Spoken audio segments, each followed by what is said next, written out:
Наурыздың таңы атты, алтын нұрын таратты. Күн мен түн теңелетін осы мерекені біздің ел ертеден тойлайды.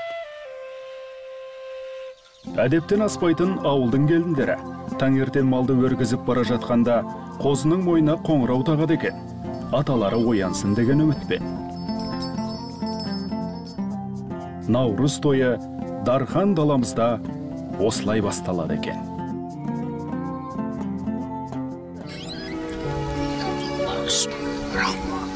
Осы да етке жеткізген Алланың құдіретіне айналды. Жаратқан елмен айналды.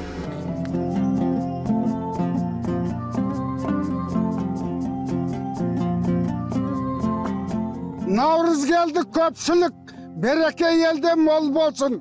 Гүлденіп өскен жастарға жарқырап тұрған жол болсын. Ақ батамды берейін, берген бата оң болсын.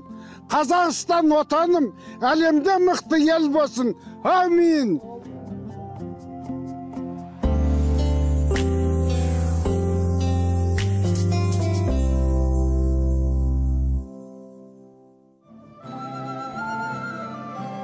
Күннің көзі күлімдемей, қар жамылған қалың ұйқыдағы тіршілік ояна ма? Демек жылдың басы жылылықпен, яғни көктемнің алғашқы айы наурызбен басталады. Ал оны ескі жыл санаудың есебіне салғанда, қазіргі күнтізбедегі 14 наурызға сәйкес келеді. Сол күннен бастап, Алаш баласы амал мерекесін тойлауға кірісіп, ұлыстың ұлы күнімен ұластырады.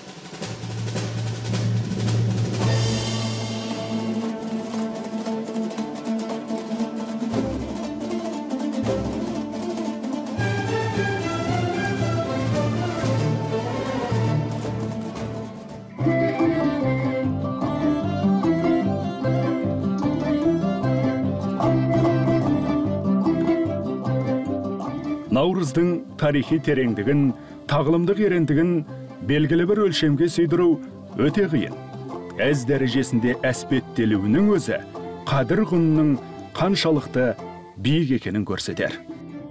Ендеше төл мәдениет төрінен түспесін. Ұлыс оң, ақ мол болсын.